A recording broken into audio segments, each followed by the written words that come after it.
Xi Jinping ने दिए हैं पीएलए को आदेश। 2027 तक ताइवान पर कब्जे के आदेश को लेकर इस वक्त ये बड़ी खबर है और बार बार युद्धाभ्यास भी करने को कहा है। लगातार हो रहे युद्धाभ्यास के बारे में बड़े इनपुट हमारे पास हैं और देखिए ये बड़े स्तर पर किए जा रहे युद्धाभ्यास को लेकर इस वक्त एक सबसे बड़ी खबर कि किस तरीके से अब 2027 तक ताइवान पर कब्जे के आदेश दे दिए गए हैं और शी जिनपिंग अब किस प्लान के तहत ताइवान पर कब्जे की रणनीति बना रहे हैं उसको लेकर भी डिटेल इंफॉर्मेशन होगी आपके सामने। लेकिन जानिए 2027 कैसे 2027 तक ताइवान पर कब्जे के आदेश को लेकर यह बड़ी खबर है, जहां ताइवान को आतंकित करने की योजना है और द टेलीग्राफ के हवाले से यह खबर आई है। लेकिन इस बीच चीनी राष्ट्रपति ने 2027 की जो डेडलाइन रखी है, 2027 के लिए कैसे तैयारियों में चीन जुट गया है, यही इंफॉर्मेशन अब आपके सामने है, क्योंकि ताइवान के खिलाफ युद्ध की तैयारी में चीन जुटा हुआ है और ताइवानी सीमा के पास बेस तैयार चीन कर रहा है। हालांकि समुद्री बेस तैयार करने में जुटी है ड्रैगन की ये सेना और चीन की ताइवान स्ट्रेट में नागरिक जहाजों के इस्तेमाल की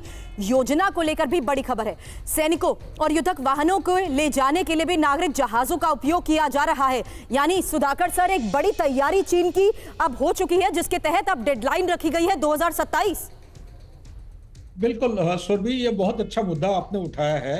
ये 2027 इसलिए रखे हैं क्योंकि ये जो पीपल्स लिबरेशन आर्मी को ये 100 साल कंप्लीट हो जाएगा, वो एनिवर्सरी के उपलक्ष्य में टारगेट रखे हैं। लेकिन आपकी इजाजत हो तो मैं चंद एक पॉइंट्स को हाईलाइट करना चाहता हूं। आज के दिन में अगर आप थोड़ा इसको डिटेल एनालिसिस करेंगे, मेरे रिसर्च के मुताबिक ये एक एम्फीबियस ऑपरेशन होने जा रहा है। मिलिट्री साइंस के मुताबिक एम्फीबियस ऑपरेशन काफी कठिन होता है और बहुत मुश्किल होता है। आप अपना दिमाग अगर ले लेते हैं नॉर्मंडी ऑपरेशन या इंचन ऑपरेशन, ये एम्फीबियस ऑपरेशन अगर नैरो स्ट्रेट है तो इतना मुश्किल नहीं होता, लेकिन ये ताइवान स्ट्रेट 130 से लेकर 180 किलोमीटर का चौड़ाई है और पानी का जो फ्लो है, यहाँ पे अनप्रेडिक्टेबल वेव्स हैं।